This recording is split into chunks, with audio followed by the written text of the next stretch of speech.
On a beaucoup travaillé au niveau du pick-up, c'est un tout nouveau pick-up sur cette machine. On a donc 5 barres porte-dents. Sur cette machine spécifiquement, on a des dents renforcées avec les supports caoutchouc. En standard, elle peut être équipée de 4 porte-dents. Ça dépend vraiment du nombre de récoltes, enfin de type de récolte que vous voulez faire. S'il y a des résidus de maïs, s'il y a de la paille de colza, s'il y a des ensilages un peu lourds ou d'autres récoltes de ce type. Il est recommandé d'avoir un 5 porte-dents. Un 4 porte-dents convient parfaitement à une utilisation beaucoup plus classique, paille, foin, sur des nombres, je dirais, de balles annuelles beaucoup plus faibles.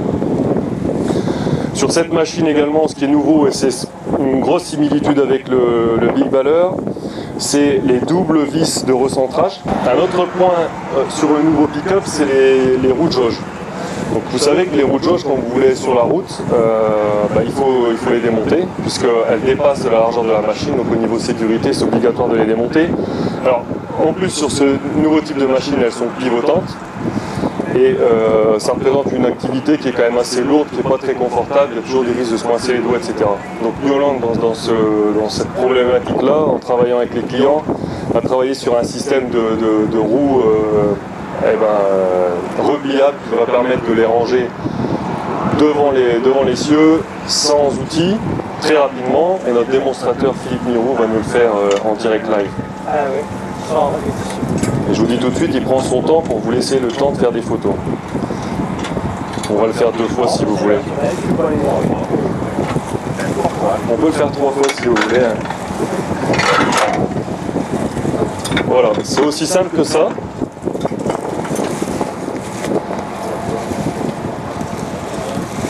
Donc c'est confortable, vous ne salissez pas les mains, vous repartez dans le tracteur, vous avez les mains propres.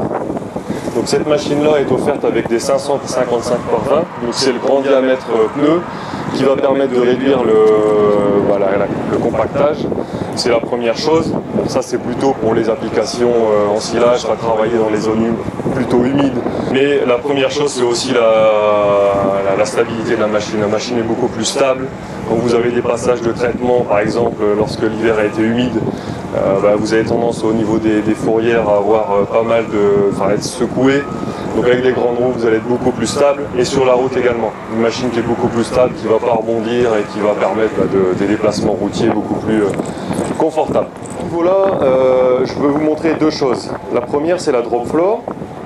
Donc ici, vous voyez les 2 vérins qui sont étendus. Ça, c'est la drop floor. Donc c'est vraiment la porte sous le rotor qui va venir s'ouvrir la trappe de décompression. Donc si vous avez si votre rotor est bloqué pour quelques raisons, donc si vous avez trop de récolte, vous allez pouvoir réduire la pression, donc grâce à la trappe de décompression.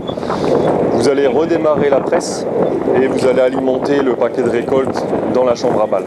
Au niveau de la chambre à balles, une exclusivité New Holland, et d'ailleurs d'où le nom de roll belt, c'est une combinaison entre rouleau et courroie.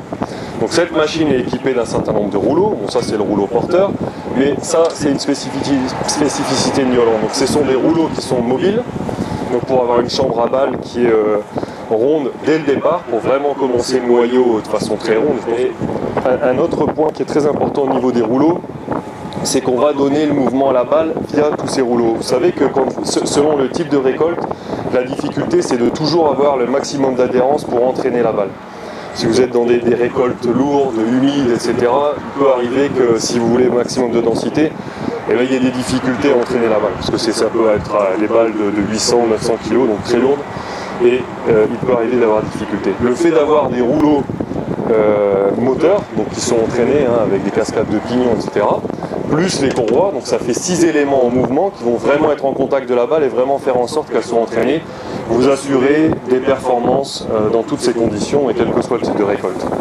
Au niveau des courroies, on a donc 4 courroies de 273 mm de large. Alors c'est pour évidemment, la première chose c'est réduire les pertes. Ces courroies sont donc sans joint, il n'y a pas de raccord, elles sont infinies. Alors au niveau contrôle de densité, donc, cette machine est équipée de deux ressorts de contrôle de densité, un de chaque côté, et également 2 vérins gauche et droit pour la densité, donc qui procure les 5% de densité supplémentaire et qui permet également de travailler à pression hydraulique plus faible. Au niveau de, je vous ai parlé de l'éjection avant de vous parler du liage, mais bon, ça c'est un peu comme ça que ça se fait au niveau des composants. Donc ici on est au niveau de notre système bec de canard breveté. Alors il a changé, il a évolué.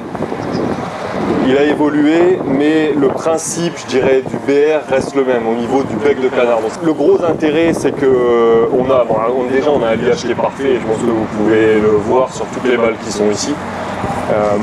On utilise généralement du filet qui fait 1m30 pour des balles d'1m20, ce qui permet de ce qu'on appelle coverage dans nos termes marketing, donc c'est la couverture des épaules de balle. Donc vous voyez sur chaque côté vous avez environ 5 cm. C'est avec un filet standard, il n'y a pas d'élastique ou quoi que ce soit, c'est le filet standard qui est, grâce à notre système, délivré sur les côtés de la balle et qui va rester stable comme ça. Donc ça permet un stockage plus facile, ça permet aussi une meilleure... les balles sont beaucoup plus stables dans le temps. Alors les mouvements ont été décomposés par rapport auparavant, le cycle est beaucoup plus rapide. Pour lier une balle avec 2 tours et demi de ficelle environ, 2 tours et demi, 3 tours, c'est 6 secondes. Donc c'est un cycle qui est rapide et ça permet aussi de réduire la consommation de puissance. Auparavant, on avait besoin d'un faisceau supplémentaire de la batterie pour permettre d'alimenter le bec de canard. Aujourd'hui, on peut se connecter directement sur les prises électriques du tracteur sans aucun câble, ce qui permet par exemple pour les Kuma ou lorsque vous avez plusieurs tracteurs en parc d'être beaucoup plus simple.